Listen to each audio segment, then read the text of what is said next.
So welcome back class. Today we'll start about motion and plane.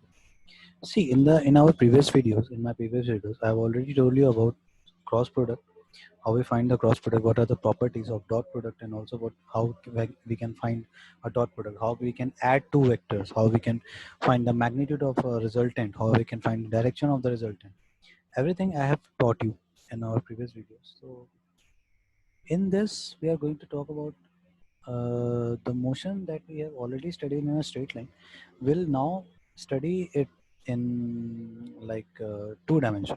Okay, we have already studied it in one dimension. Now we are applying that same concept in two dimension. So first of all, how we can write a vector? For example, there is one vector A. We can write it as vector A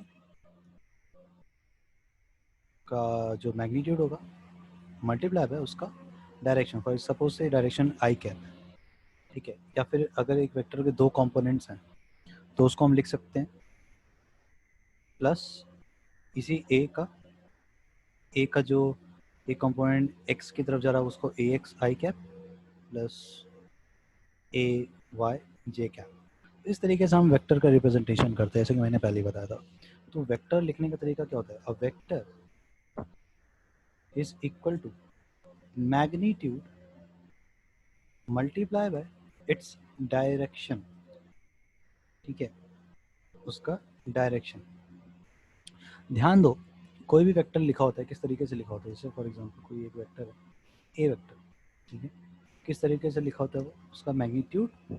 vector पे मैं अगर vector sign नहीं लगा रहा vector बोल रहा हूँ तो आप लोग समझ जाना कि इट इज़ अ वेक्टर. तो अगर मैं आप कहो तो मैं लगा देता हूँ. तो ये सब जो है ये ए वेक्टर मैंने लिखा हुआ है, ठीक है. ये ए वेक्टर है, ये ए वेक्टर है इज इक्वल टू ये इसका मैग्नीट्यूड है इनटू डायरेक्शन. और आपको मैग्नीट्यूड निकालना तो आता ही है, मॉडुलस निकालना. ठीक है, अगर कोई वेक्टर का मैं मॉडुलस निकालना हो या फिर मैग्नीट्यूड निकालना हो तो कैसे लगता है? अंडर रूट उसके जो कंपोनेंट्स हैं उसके कोफिशिएंट्स का स्क्वायर का सम. ठीक है. सो ए सपोज से ए आई कैप, तो i cap is the direction and A is the magnitude. Vector is equal to magnitude into direction. इस तरीके से हम निकालते हैं वेक्टर को. सपोज वी हैव एक कोई पोजीशन वेक्टर है हमारे कोऑर्डिनेट एक्सिस में. बना देता हूँ, कोऑर्डिनेट एक्सिस में हमारे एक कोई वेक्टर है पोजीशन वेक्टर. सपोज ये वाई एक्सिस बनी हमारी और ये एक एक्स एक्सिस में इधर से बना देता हूँ इधर की तरफ. सपोज कोई एक वेक्टर मैं दूसरे कलर से दिखा रहा हूँ. एक कोई वेक्टर हमारा पोजीशन वेक्टर, कोई भी वेक्टर हो सकता है वो. सपोज ये हुआ, ठीक है, कोई एक वेक्टर ए ऐसे है, कोई भी एक रैंडम वेक्टर है ये, इसको पोजीशन वेक्टर कहेंगे. ओरिजिन से स्टार्ट हो रहा है तो यहाँ पे हम ओरिजिन ले लेते हैं. ठीक है, this is point O, this is point O. Suppose P O P एक कोई पोजीशन वेक्टर है, पी की पोजीशन बता रहा है, ये पॉइंट पी की पोजीशन बता रहा है ये जो ओ पी वेक्टर है. ठीक है, ओरिजिन से. Is it clear? Position vector क्या होता है ये सब स्टार्टिंग में बेसिक में ही मैंने बताया था. सो सपोज ये एक आर वेक्टर है. ठीक है, सपोज करो कि ये एक आर वेक्टर है, स्मॉल आर. उस पर वेक्टर लगा हुआ है, मैं लगा नहीं रहा हूँ बट आप लोग लगा लेना. वेक्टर है, क्या हो गया इस पोजीशन वेक्टर का. सपोज ये इसका अगर हम रेक्टेंगुलर कंपोनेंट्स की अगर बात करें तो इस वेक्टर को हम किस तरीके से लिख सकते हैं, मैं उसकी बात करूंगा. सो ओपी वेक्टर पोजीशन वेक्टर है किसका? पार्टिकल, जो एक कोई पार्टिकल का जो कि पॉइंट पी पे लोकेटेड है. ठीक है, अगर पॉइंट पी पे इसके कोऑर्डिनेट्स हैं X comma Y, X comma Y. अगर कोऑर्डिनेट्स एक्स कॉमा वाई हैं तो we can write it as and हम क्या लिख सकते हैं, या इसको नाम दे देते हैं. नाम किस तरीके से देंगे कि इसको हम इसके जो रेक्टेंगुलर कंपोनेंट्स होंगे पहले तो उसको लिख लेते हैं. ठीक, रेक्टेंगुलर कंपोनेंट्स किस तरीके होंगे? एक इधर साइड होगा, ठीक है, एक इधर साइड होगा और एक आपका इधर साइड होगा ऊपर की side. Is it clear? Rectangular components हमने लास्ट वीडियो में पढ़ा. ये कंपोनेंट्स हैं, इसको भी हम नाम दे देते हैं. ओ सपोज से नीचे वाले को ए ले लेते हैं. ठीक है, नीचे वाले को हम ए ले लेते हैं. यहाँ पे इसको ए नाम दे दिया पॉइंट को, और उसको हम बी दे देते हैं नाम. एक्स एक्सेस कौन सी है, वाई एक्सेस कौन सी है, तो आप लोग को पता ही होगा. ठीक है, ये वाली हमारी एक्स एक्सेस है, इसको मैं लिखना की ज़रूरत ना पड़े बट लिख देता हूँ. This is our x axis and this one is y axis. Okay, so this we have. Now we can write our vector as, ये जो हमारा r वेक्टर है, r वेक्टर को हम किस तरीके से लिखेंगे, मैं ये लिखने जा रहा हूँ. r vector will be equal to, r vector will be equal to, पहले तो हम उसको वर्ड्स के फॉर्म में लिखते हैं, उसके बाद वेक्टर फॉर्म में लिखते हैं, तो इसको बाद में लिखते हैं. पहले तो OP वेक्टर, जो OP वेक्टर है ये किसके बराबर होगा, OP vector will be equal to OB vector plus OA vector. कहाँ से पता चला हमें, parallelogram of law of vector addition, याद करो बहुत ही ध्यान से. ठीक है, तो ये जो OA और OB वेक्टर का रिजल्टेंट है OP वेक्टर. ओके, सो इसको हम लिख सकते हैं according to parallelogram law of vector addition, OB vector plus OA vector. Is it clear? इसको अगर हम अब वेक्टर फॉर्म में सर नाम से रिप्रेजेंट करें तो R vector will be equal to, R vector will be equal to suppose OA vector. OA vector को हम किस तरीके से लिख सकते हैं, इसको लिखेंगे हम x I cap plus y j cap. Is it clear? तो जो हमारा एक्चुअली में हमें OA और OB लिखना चाहिए था, तो हम यहाँ पे OA और OB लिख देते हैं क्योंकि x OA है और y OB है, तो यहाँ पे OB. ठीक है, तो जो हमारा OA था उसको किस में बदल गया, x I कैप में, where x is the magnitude and I is the position vector, I cap is the position vector, I cap is the unit vector, I'm sorry, unit vector, plus y into j is the unit vector. ठीक है, तो r vector को हम इस तरीके से represent कर सकते हैं, और वेक्टर बना देता हूँ मैं यहाँ पे ऊपर में, ताकि तुम लोग को दिखे कि हाँ this is a vector, r vector is equal to like this, हम इस तरीके से लिख सकते हैं इसको. Okay, so this is r vector, और ये आई कैप है और जे कैप है, तो इसको सिंपली ऐसे मत छोड़ना, कैप जरूर लगाना. This OP is a vector, this ओए इज अ वेक्टर. ओए वेक्टर को हमने इस फॉर्म में लिखा है.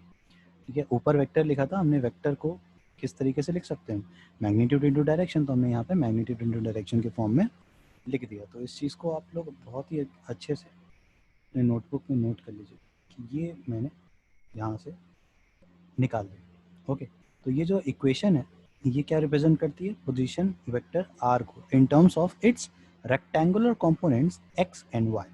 अगर x एंड y इसके रेक्टेंगुलर कंपोनेंट्स हैं तो हमने r वेक्टर को उसके रेक्टेंगुलर कंपोनेंट्स के टर्म्स में इस इक्वेशन के द्वारा रिप्रेजेंट कर दिया. Is it clear? For example अगर हमें डिस्प्लेसमेंट वेक्टर के बारे में लिखना है, ठीक, अगर हमें डिस्प्लेसमेंट वेक्टर के बारे में जानते हैं, क्योंकि हम डिस्प्लेसमेंट वेक्टर के बारे में जानेंगे उसके बाद ही हम वेलोसिटी के बारे में जानेंगे, then instantaneous velocity, then acceleration, तो बहुत सारी चीज़ें हम उसके निकाल सकते हैं. तो अब जो हमें देखना है, we are going to see about displacement vector. Okay, तो मैं डिस्प्लेसमेंट वेक्टर को बना लेता हूँ, तो फिर अगेन हम एक एक्सेस बना लेते हैं. ठीक है, अगेन हम एक एक्सेस बना लेते हैं. ओके,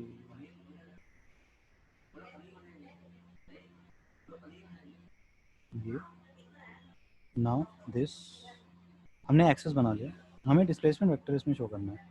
तो हम एक पाथ के एक मतलब एक ग्राफ बना लेते हैं. ठीक है, हम एक ग्राफ बना लेते हैं. सपोज करो कि एक पार्टिकल पॉइंट पी पर है. ठीक है, एक पार्टिकल पॉइंट पी पर, सपोज से ये एक पॉइंट पी है. ओके, पी से पार्टिकल पी डैश में गया,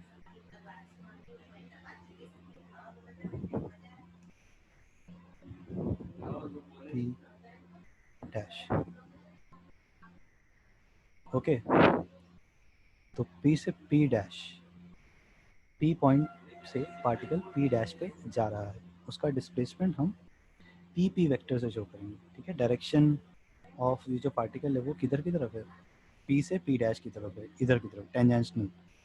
ठीक है, तो अगर मैं इसका पाथ ऐसे बनाऊँ तो इसके पोजीशन वेक्टर को मैं बना लेता हूँ. हमारा तो पोजीशन वेक्टर हो जाएगा वो कुछ इस तरीके से हो जाएगा, यहाँ से पी है और यहाँ से पी डैश का वेक्टर अगर बनाया तो इस तरीके से हो जाएगा। ठीक है, तो जो हमारा पी पी वेक्टर होगा वो किस तरीके से बनेगा, कुछ सोचो आप। According to triangle law of vector addition याद करो क्या हो जाएगा। ये हमारा कुछ इस तरीके से बनेगा। मैं इसको अलग कलर से बनाता हूँ। ये हमारा जो पी पी वेक्टर बनेगा ये कुछ ऐसा बनेगा। Is it clear? क्योंकि डायरेक्शन ऑफ मोशन उधर है तो इधर की तरफ ही जाएगा। ठीक है, देखो अब हमारा सपोज इसको हम कंपोनेंट्स इसके लिख लें। ठीक है, अब यहाँ पे हम क्या लिख सकते हैं कि according to triangle law of vector addition, suppose देखो इसके पी के कोऑर्डिनेट्स थे एक्स वाई, पी के कोऑर्डिनेट्स हैं हमारे एक्स वाई, बार बार हम नहीं बोलेंगे तो अंडरस्टूड है। इसके जो कोऑर्डिनेट्स हैं X Y, X comma Y, और जो हमारे इसके कंपोनेंट्स हैं पी डैश के वो एक्स डैश और वाई डैश है। ठीक है, ये हमारा इसके जो क्या कहते हैं कोऑर्डिनेट्स हैं वो एक्स डैश और वाई डैश।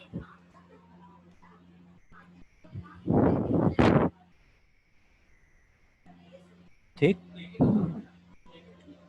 अब यहाँ पे जो हमारा अगर हम चेंज इन कह सकते हैं ना एक्स की बात, मतलब चेंज इन द पोजीशन, अगर हम बात करें जैसे ट्रायंगल लॉ की, अगर हम बात करें, चलो वेक्टर की बात करते हैं, ट्रायंगल की अगर हम बात करें, triangle law of vector addition के अकॉर्डिंग क्या लिख सकते हैं हम, दिस ओ, इसको यहाँ पे मैं ओ लिख देता हूँ, ओरिजिन ओ है। ठीक है, this O P vector plus P P vector is equal to O P vector लिख सकते हैं ना अकॉर्डिंग टू ट्रायंगल लॉ। तो ट्रायंगल लॉ अगर हम लगाएं, ट्रायंगल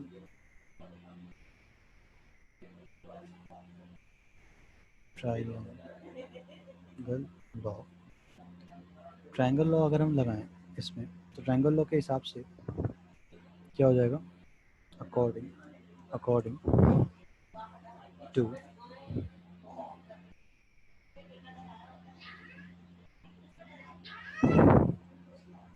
अगेन, अब यहाँ पे हो जाएगा O P vector, O P vector plus P P vector, P P dash vector is equal to O P dash vector. ठीक है, ट्रायंगल लॉ से हम ये लिख सकते हैं।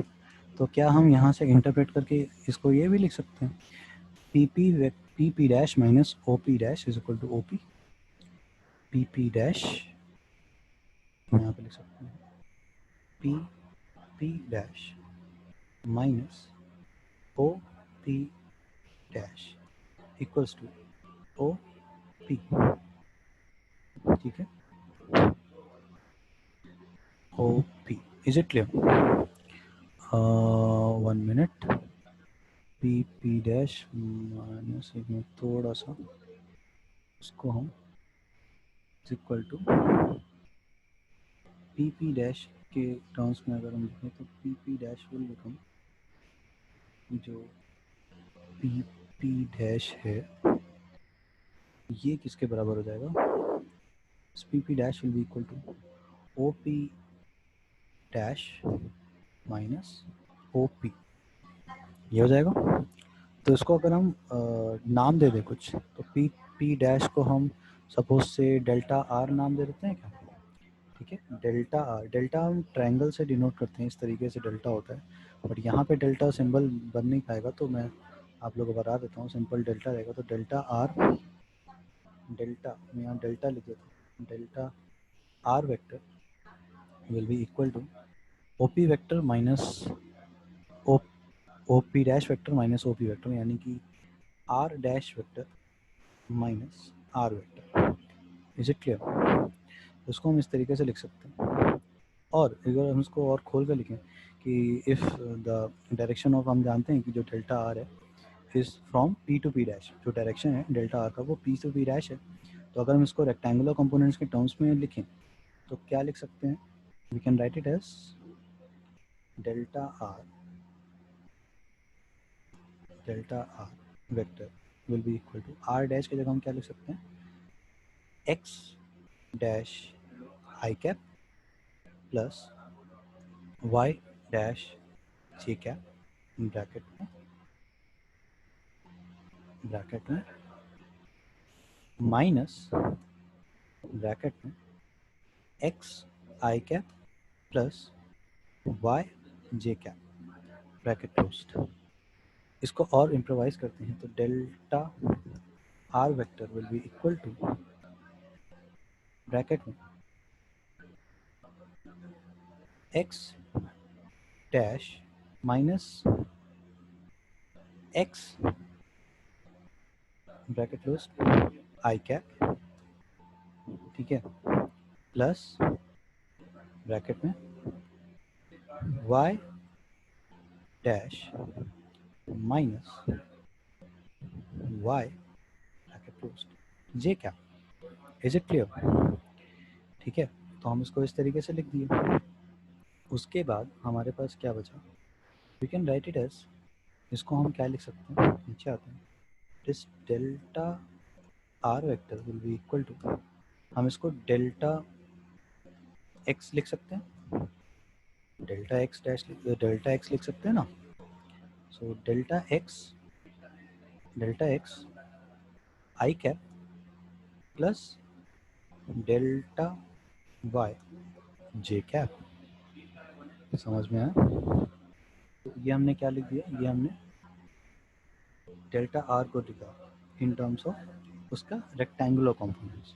तो ये हमारा डिस्प्लेसमेंट वेक्टर है जो डेल्टा आर है, this is known as displacement vector. ठीक, अब हम बात कर लें एवरेज वेलोसिटी की। तो डिस्प्लेसमेंट वेक्टर हमने निकाल लिया, तो एवरेज वेलोसिटी को हम क्या लिख सकते हैं, एवरेज वेलोसिटी होती क्या है भाई, एवरेज वेलोसिटी इज द, कहते हैं, ratio of displacement and the corresponding time interval. ठीक है, तो इसको हम क्या लिख सकते हैं, डेल्टा आर वेक्टर जो एवरेज वेलोसिटी होगी उसको लिख सकते हैं, एवरेज वेलोसिटी जो हमारी होगी, average velocity, this will be equal to delta are vector upon delta T, जो कि टाइम होगा हमारा, टाइम इंटरवल। ओके, सो इसको हम इस तरीके से लिख सकते हैं। तो इसको हम अगर हम रेक्टेंगुलर कंपोनेंट्स के टर्म्स में फिर से लिखें, डेल्टा आर को, डेल्टा आर वेक्टर को, तो हम क्या लिख सकते हैं, दिस हमारी जो एवरेज वेलोसिटी होगी किसके बराबर हो जाएगी, this will become as delta x I cap plus delta Y J cap whole divided by, उसको हम whole divided by delta T लिख सकते हैं, delta T, okay, delta T. उसके बाद इसको जब ब्रैकेट ओपन करेंगे तो this will become delta x I cap upon delta T plus delta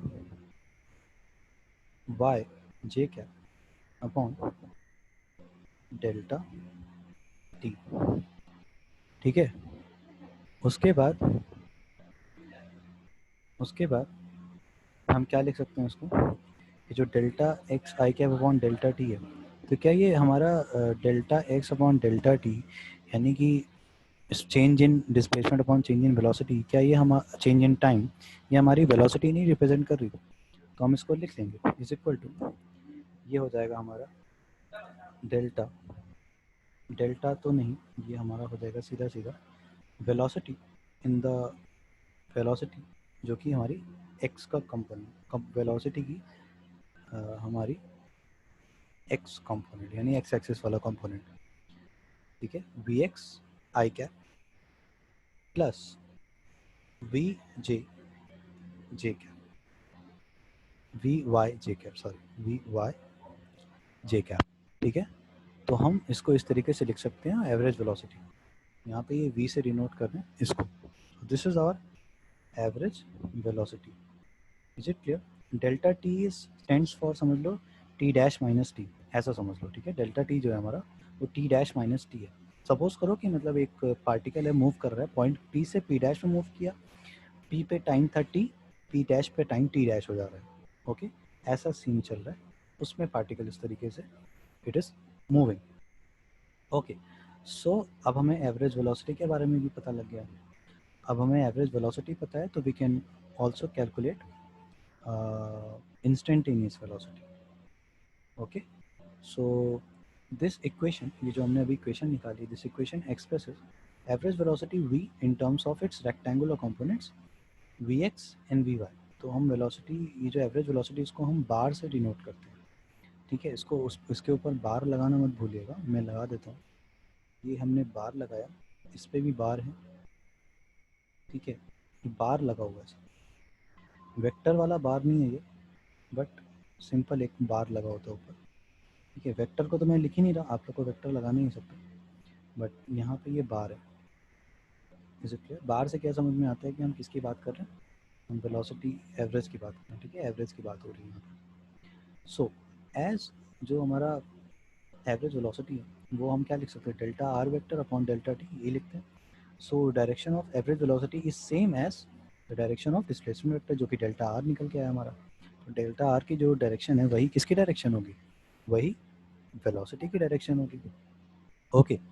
so now we have instantaneous velocity. Instantaneous velocity क्या होती है, the instantaneous velocity of a particle is equal to the limiting value. Limiting value का मतलब कि जो उसका जो time होता है ना, टाइम होता है मतलब कि वो बहुत ही ज़्यादा छोटा हो जाए, बहुत ज़्यादा, टेंडिंग टू जीरो, उसमें लिमिट लग जाएगी, टेंडिंग टू जीरो। जब ऐसा केस होगा तो हम उसको D R by D T लिख सकते हैं, ठीक है।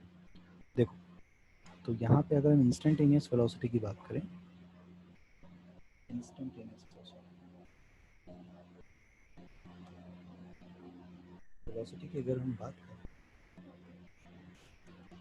सो this will be equal to, हम इसको क्या लिख सकते हैं कि ये हमारा होता है वैसे तो इंस्टेंटेनियस वेलोसिटी को हम लिखते हैं change in R upon change in Y del Y.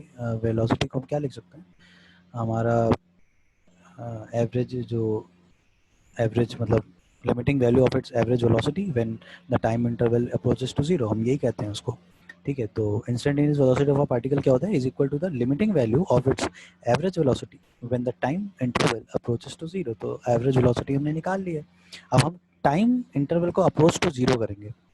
तो क्या निकाला था हमने, डेल्टा डेल्टा आर वेक्टर, हमने निकाला था delta R vector upon delta T, ठीक है। अब यहाँ पे लिमिट लग जाएगी, यहाँ पे लिमिट लग जाएगी क्या, पहले ही हम लिमिट लगाते थे वैसे तो, लिमिट लिमिट में हम क्या लिखते हैं, लिमिट के नीचे हम लिखते हैं, आप इस तरह से समझिएगा, 1 मिनट,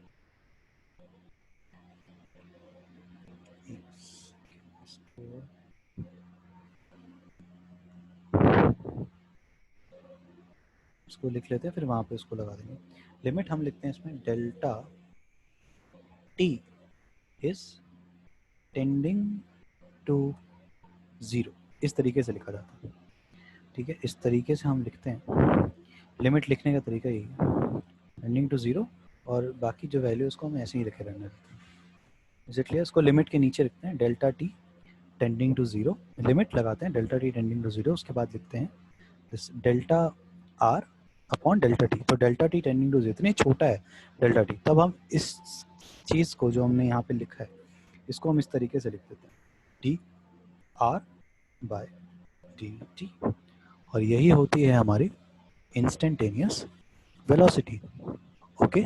रेट ऑफ चेंज, इसको और बोलते हैं rate of change of displacement with respect to time, ठीक है। सो अब हमें पता है इंस्टेंटेनियस वेलोसिटी क्या होती है। अब डायरेक्शन की बात अगर करें तो इंस्टेंटेनियस वेलोसिटी में, तो डायरेक्शन जब भी हमारा डिस्प्लेसमेंट आप जो भी बनाओगे ना, उसका टेंजेंशनल होता है डायरेक्शन ऑफ, जो हमारा इंस्टेंटेनियस वेलोसिटी की डायरेक्शन होती है उसके टेंजेंशनल होते हैं। अगर कोई कर्व कोई पाथ का बना हुआ है ग्राफ में तो उसकी डायरेक्शन उसके टेंजेंशनल होती है। अगर हम वेलोसिटी को इन टर्म्स ऑफ रेक्टेंगुलर कंपोनेंट्स लिखना चाहें तो वेलोसिटी सिंपल होती है वी वेक्टर, ये तो हमने एवरेज वेलोसिटी की बात करी। अगर हम सिंपल वेलोसिटी की बात करें तो सिंपल वेलोसिटी हमारी होती है वेलोसिटी अगर हम 2 डायमेंशन में लिखना चाहें हम लिख सकते हैं। जो सिंपल वेलोसिटी होती है वो हमारी होती है सिंपल वी, उस पर वेक्टर लगा होता है ऊपर, ठीक है।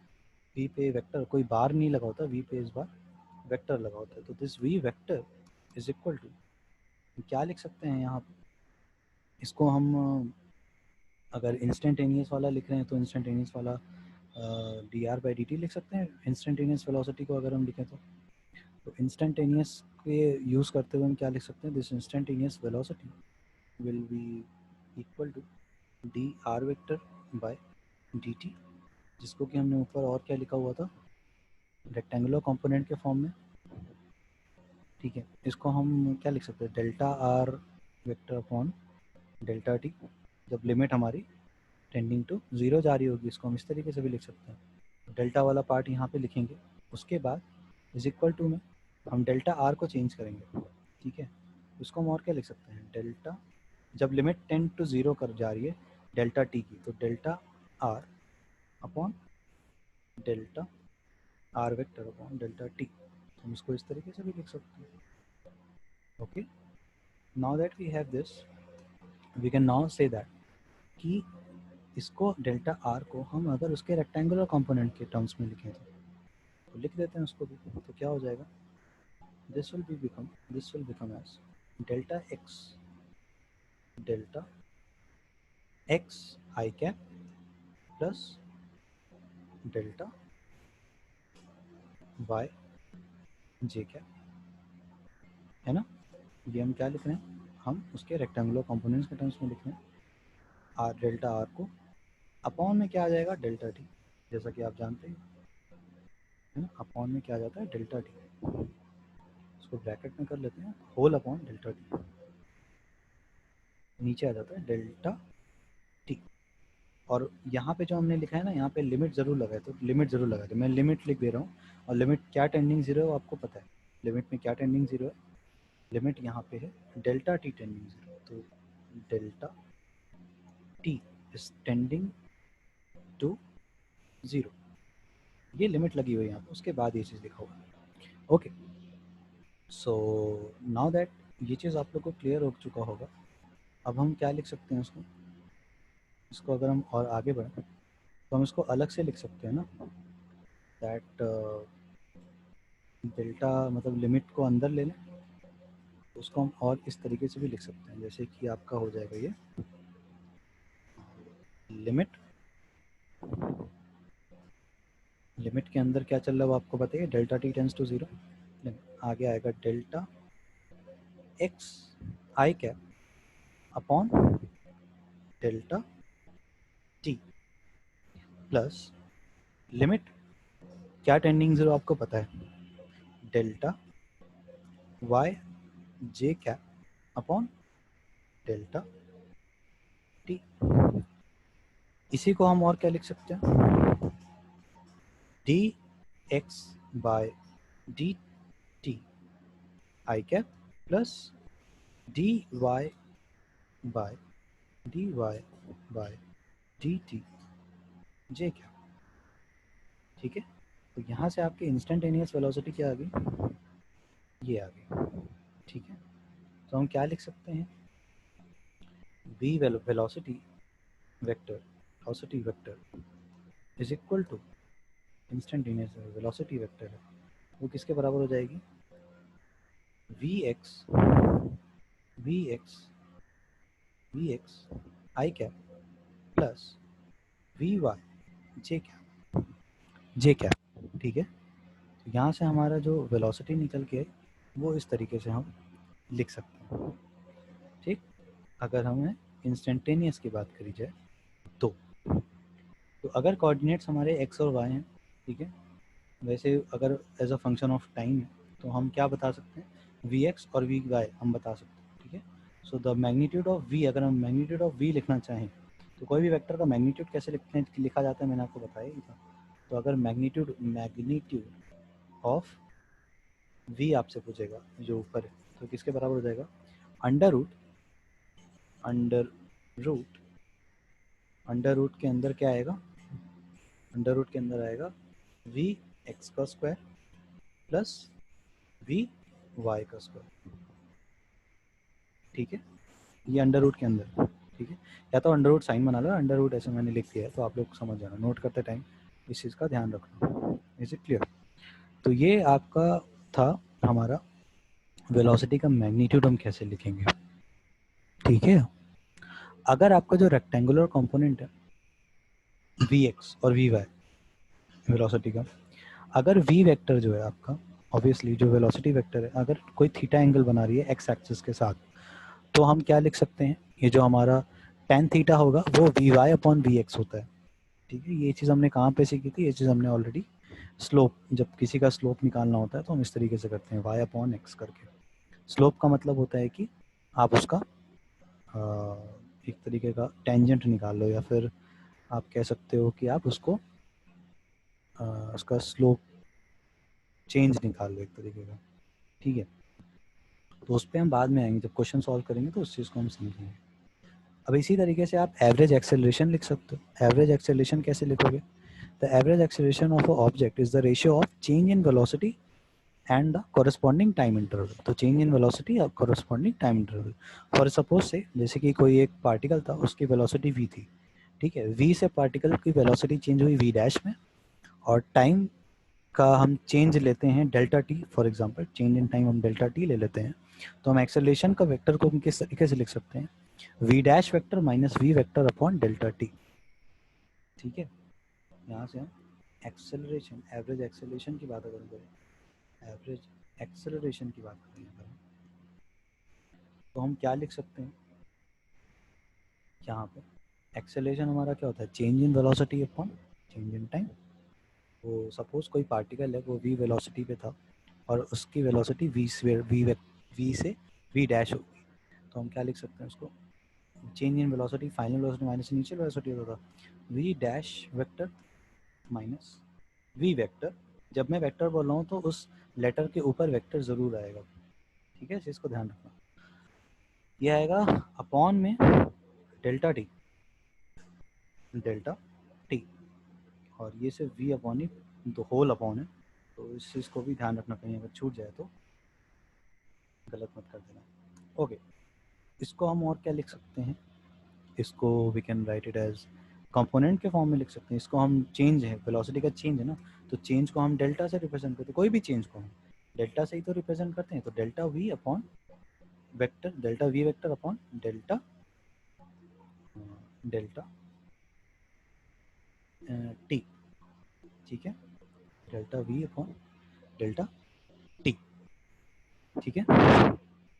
तो इसको किस तरीके से लिख सकते हैं, अब अगर हम इसके कंपोनेंट फॉर्म में लिख दें, तो डेल्टा वी को कंपोनेंट के फॉर्म में लिख दें, तो डेल्टा वी को हमने ऊपर अभी लिखा था ना कंपोनेंट फॉर्म में, तो इसको लिख देते हैं, तो क्या आ जाएगा, डेल्टा वी का कंपोनेंट फॉर्म रेक्टेंगुलर कंपोनेंट के टर्म्स में अगर लिखेंगे तो this will become v x I cap plus v Y J cap. किसके टर्म्स में लिख दिया, रेक्टेंगुलर कंपोनेंट्स के टर्म में, और ब्रैकेट में, इसको ब्रैकेट में करेंगे और डेल्टा हमारा बाहर जाएगा, ठीक, क्योंकि वी वेक्टर का लिखा है ना यहाँ पर, डेल्टा हमारा बाहर है, डेल्टा के अंदर होल पे ये चीज़ आएगी। उसके बाद डिवाइड किससे हो रहा है, डेल्टा टी से, डेल्टा टी से। अभी जैसे जैसे हम क्वेश्चन सॉल्व करेंगे ना, तुम लोग को और चीज़ क्लियर होती जाएगी, क्या चीज़ें यहाँ पे, ये तो सब डेरिवेशन पार्ट है, तो ये भी इंपॉर्टेंट है क्योंकि कभी कभी क्वेश्चन पूछा जाता है यहाँ से डेरिवेशन में, ठीक है। तो यहाँ से क्या निकल के आएगा हमारा, इसको अगर हम और आगे बढ़ेंगे तो यहाँ से निकल के वही चीज़ आ जाएगी, डेल्टा डेल्टा वी एक्स आई cap upon delta T plus delta delta v Y जे कैप अपॉन डेल्टा टी, ठीक है। डायरेक्शन भी आ रही है उसकी साथ में, तो इसको हम और क्या लिख सकते हैं, सो इसी को हम लिख सकते हैं, ये जो हमारा ए वेक्टर यानी कि एक्सेलरेशन वेक्टर होगा, ये किसके बराबर हो जाएगा, इसको मैं नेक्स्ट लाइन से ही लिख देता हूँ ताकि क्लियर हो जाए।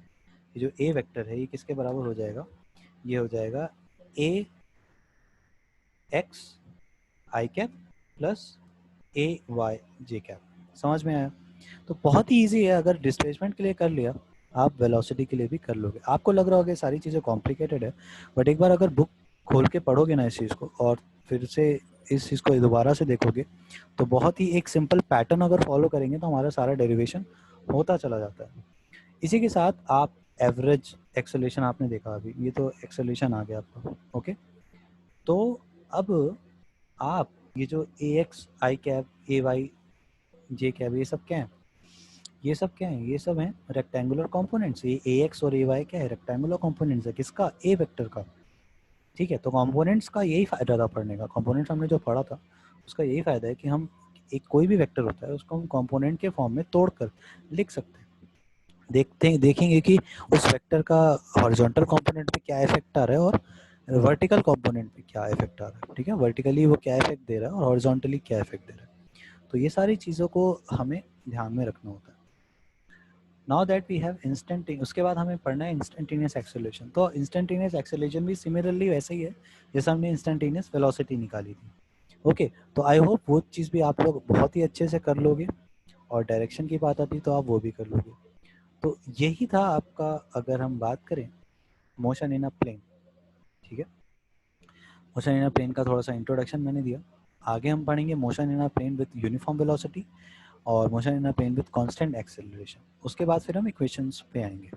ठीक है, कुछ इक्वेशंस ऑफ मोशन भी हम डबल उसमें लिखेंगे, डुअल 2D में, 2 डायमेंशनल में लिखेंगे और क्वेश्चंस को सॉल्व करेंगे। तो अप टिल देन इस चीज़ को बहुत ही अच्छे से रिवाइज कर लीजिएगा। आपके लिए इस वीडियो में ये होमवर्क कि आपको इंस्टेंटेनियस एक्सेलरेशन भी निकालना है।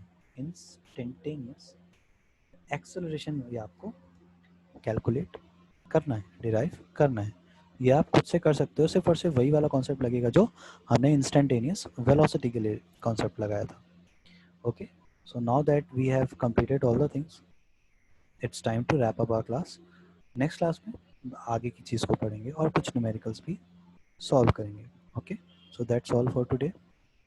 थैंक यू फॉर ज्वाइनिंग, और अपने नोट्स को प्रॉपरली ऐसे ही मेंटेन करना और ऐसे लरोरा के सारे न्यूमेरिकल्स को सॉल्व करते चलना। जैसे जैसे हमारे टॉपिक हो रहे हैं वैसे वैसे आप सॉल्व करते चलिए। ठीक है, it's very important for you to solve it.